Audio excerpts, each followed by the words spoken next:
कैसे हो आप सब? आई होप आप सभी ठीक होंगे। तो गाइस, जैसे हमने पिछले वीडियो में फिगर ऑफ स्पीच के दो टाइप्स पढ़ लिए थे। कौन कौन से थे? फर्स्ट तो था सिमिली और सेकंड कौन सा था? मेटाफोर। तो मैं आपको पहले तो ये रिवाइज करवा देता हूं। सिमिली में हमने क्या पढ़ा था? जब हम दो चीजों के बीच में कंपैरिजन करते हैं तब हम फिगर ऑफ स्पीच का कौन सा पार्ट यूज करते हैं? सिमिली, बराबर। और दूसरा कौन सा था? मेटाफोर। मेटाफोर के अंदर क्या होता है? इसमें भी कंपैरिजन होती है, लेकिन ये कंपैरिजन बेटा डायरेक्ट वे से होगी, बराबर। तो मैंने ये चीज आपको बोली थी, सिमिली और मेटाफोर दोनों में एक चीज तो सेम है, कॉमन है। क्या है कि कंपैरिजन। बस इसमें देखने वाली बात है कि किस केस में डायरेक्टली कंपेयर किया है और किस वे में, किस केस में इनडायरेक्टली कंपेयर किया है, बराबर।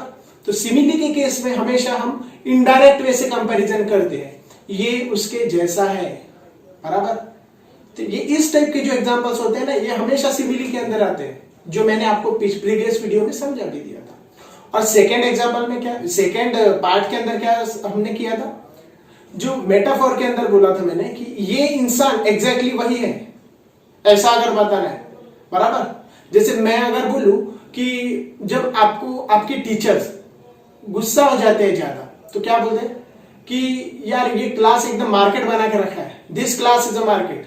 तो ये क्लास मार्केट है, ऐसा बोल रहे हो, बराबर। तो ये इस टाइप के जो आएंगे, ये किसके अंदर आएंगे? मेटाफोर के अंदर। तो आई होप आपने ये पिछले वीडियो में पढ़ लिया होगा, फिर भी मैंने रिवाइज करवा दिया। तो गाइस, आज हम थर्ड टॉपिक पढ़ने वाले हैं, उसका नाम है हाइपरबोल। तो कुछ ऐसे टॉपिक होंगे जिसको आपको वर्डिंग से ही समझ में आ जाएंगे कि यार इसमें कुछ न कुछ तो इसी तरीके से बोला गया है। तो यहां पर ऐसा कोई वर्ड है क्या? तो देखिए, हाइपर। क्या है बेटा? हाइपर। अच्छा, हाइपर वर्ड हम कब यूज करते हैं? पहले तो ये सोचिए, हमारे डे टू डे लाइफ में जब कोई इंसान नॉर्मल से कुछ अलग बिहेव कर ले, बराबर, तभी तो हाइपर बोलते हैं हम। तो सेम इधर, जब कोई बातों को लिमिट से ज्यादा, लिमिट मतलब एक नॉर्मल वे से ज्यादा बढ़ा चढ़ाकर हम बता देते हैं, तो समझ जाइए कि फिगर ऑफ स्पीच के हाइपरबोल इस टॉपिक की बात चल रही है, बराबर। मीनिंग के लिए देखिए, मोर देन रिक्वायर्ड एग्जैगरेशन, जितना चाहिए उससे ज्यादा, बराबर, वही तो एग्जैगरेट। अब इसको हम एग्जांपल्स के थ्रू समझेंगे। I am so tired, I could sleep for a year. मैं इतना थक चुका था कि मैं साल भर के लिए भी सो सकता था। आप मुझे बताइए, आप कितना भी हार्ड वर्क कर लिए, कितना भी मेहनत कर लीजिए, अब साल भर के लिए पॉसिबल ही नहीं है कि सो जाए। लेकिन क्योंकि फिगर ऑफ स्पीच का हमारा यूज ही तो यही है, हमको बातों को अट्रैक्टिव, इंप्रेसिव दिखाना है, इसीलिए हम इसे यूज कर रहे हैं। तो वही हम इसके अंदर कर रहे हैं। समझ में आया? देखिए second example, I have told you thousands of time. ये ऐसा एग्जांपल है जो सबसे ज्यादा हमने बचपन में सुना है हमारे माता पिता की ओर से, बराबर। तो देखिए, अपने मम्मी पापा हमको बचपन में ज्यादातर खेलने के लिए मना करते हैं, बराबर। और खासकर ऐसा दोस्त जो उन्हें पसंद नहीं है, बराबर। तो वो बोलेंगे कि बेटा मैंने तुझे बोला था इस इंसान के साथ नहीं जाना है, बराबर। फिर एक ही बात अगर आप काम नहीं कर रहे होंगे मम्मी पापा के, तो बोलेंगे बेटा मैंने तुझे ये बात 10 बार बोल दी, 20 बार बोल दिया, तू कर ही नहीं रहा। ऐसे बोला जाता है ना। तो सेम यही तो एग्जाम्पल है। I have told you thousands of time, मैंने ये बात तुझे हजारों बार समझा दी है। अब हजारों बार कोई ऑब्वियसली कैसे समझाएगा?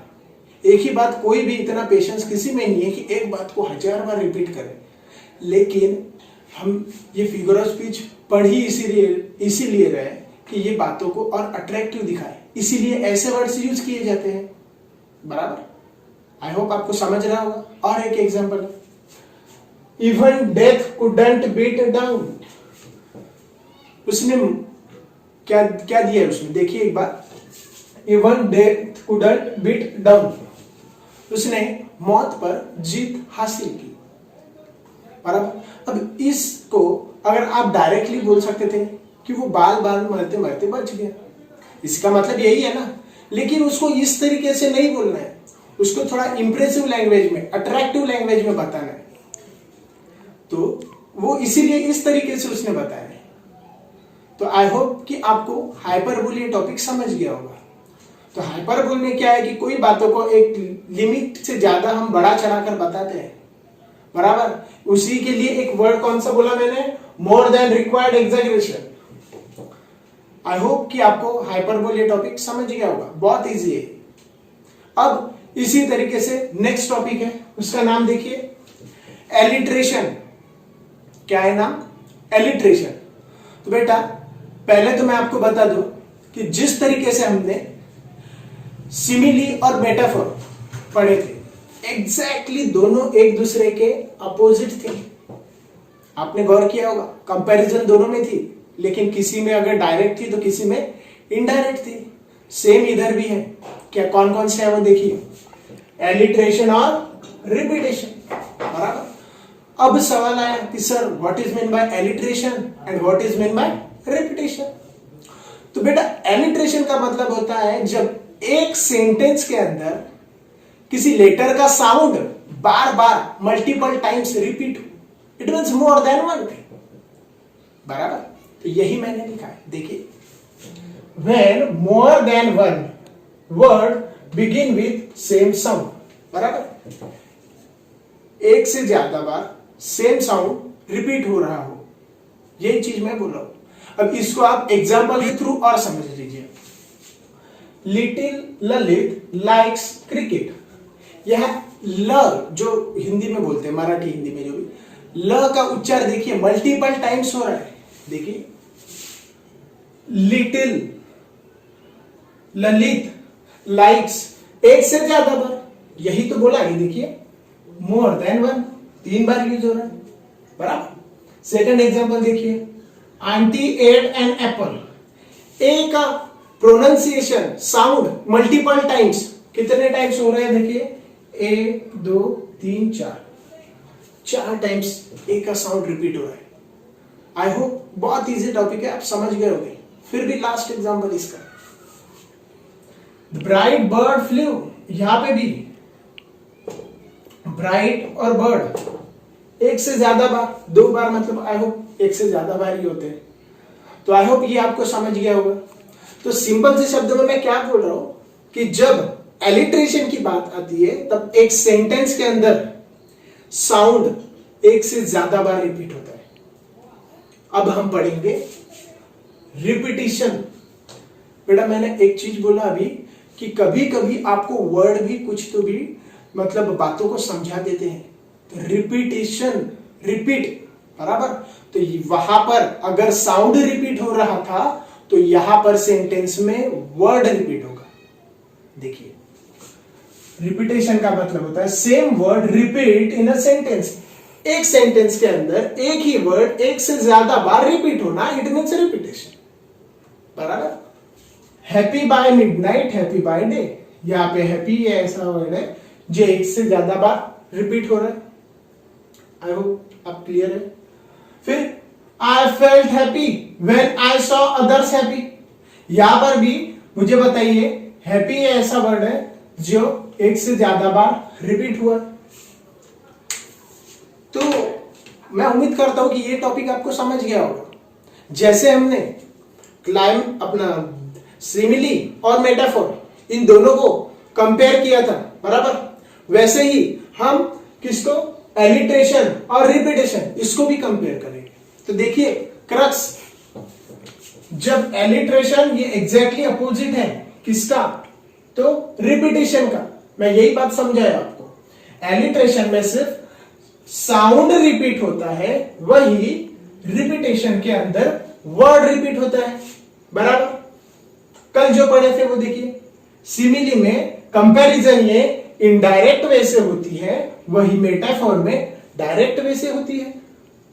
तो मैंने अभी तक जितने भी टॉपिक्स पढ़ा दिए मैंने सब आपको एक साथ रिवाइज भी करवा दिए और एक्सप्लेन भी करवा दिए। अब हम आगे का टॉपिक पढ़ते हैं। देखिए पर्सोनिफिकेशन। पर्सोनिफिकेशन, यहां एक वर्ड आपको सुना ही आ रहा होगा, एक से ज्यादा बार बोल के लिखिए, पर्सोनिफिकेशन। पर्सन कौन सा वर्ड है? पर्सन, बराबर। तो देखिए मतलब when non-living thing is compared to a person in respect of some quality, मतलब एक नॉन लिविंग थिंग्स को आप किसी पर्सन की क्वालिटी के साथ कंपेयर करोगे। आई होप आप समझ रहे होगे। हम एग्जांपल्स भी देखेंगे। देखिए, the stars were playing hide and seek with clouds. मुझे बताइए कि हाइड एंड सीक कौन खेलता है? ऑब्वियसली हम इंसान हैं, पर्सन। तो यहाँ पे ये क्वालिटी हाइड एंड सीक कौन खेलता है? पर्सन। तो ये क्वालिटी किसकी हुई? पर्सन की। इसी का मतलब ये किस में कवर होगा? पर्सोनिफिकेशन। बहुत इजी। नेक्स्ट एग्जांपल देखिए, होल टाउन वाज स्लीपिंग। जैसे हम बोलते हैं पूरे शहर में सन्नाटा था, पूरे गांव में सन्नाटा था, या गांव पूरा शांत था। ये बोलना चाहिए नॉर्मल वे में, लेकिन हमने बोला क्या है? देखिए, होल टाउन वाज स्लीपिंग, पूरा गांव सो रहा था। मुझे बताइए, जो स्लीपिंग ये क्वालिटी है, सोना, बराबर, ये क्वालिटी किसी पर्सन की ही है। इंसान ही सोते हैं, बराबर। तो यही तो है जो हम पढ़ रहे हैं अभी, बराबर। तो देखिए, पर्सोनिफिकेशन के अंदर क्या है? When non living thing is compared to a person in respect of, person के साथ हम उसे कंपेयर करेंगे, लेकिन पर्सन के किस चीज के साथ? तो उसके क्वालिटी के साथ, बराबर। तो गाइस देखिए, हमने अभी तक हमारे टोटली 6 फिगर ऑफ स्पीच पढ़ चुके हैं। तो आई होप मैंने बहुत इजी तरीके से आपको पूरे टाइप्स समझा दिए हैं। तो अब आपका काम क्या है? आप ये मल्टीपल टाइम रिवाइज करते रहिए। इससे क्या हो जाएगा? आपको वन टाइम में ही याद रह जाएगा, लेकिन वो रिटेन रहने के लिए आपको एक से ज्यादा बार पढ़ना तो होगा, बराबर। बाकी के और जो वीडियोस है, बराबर, जो रिमेनिंग टाइप्स है, एक्चुअली जो रिमेनिंग टाइप्स है, मैं आगे की वीडियो में अपलोड करके आपको एक्सप्लेन करूंगा। तो आई होप कि इसके पहले मैंने जो अपलोड किया हुआ है वीडियो, वो आपने देख लिया होगा, और मैं ये भी उम्मीद करता हूं कि ये वीडियो भी आप देखोगे। और हाँ, एक बात कि आप अपने फ्रेंड्स जिनको जरूरत है, बराबर, जो नीडी लोग हैं, जिसको जरूरत है, उनकी तरफ ये शेयर कीजिए, सो दैट उनकी भी मतलब उनके लिए भी अच्छा होगा ना। हम खुद ही अपना ना सोचे, मेरा बेनिफिट हो रहा, मैं मेरे दोस्त को क्यों दूं। ये मेंटालिटी मत रखिए, बराबर। तो आई होप मैं आपको अभी तक जितने भी फिगर ऑफ स्पीच के टाइप समझा दिया हूं, उसमें आप क्लियर हो गए।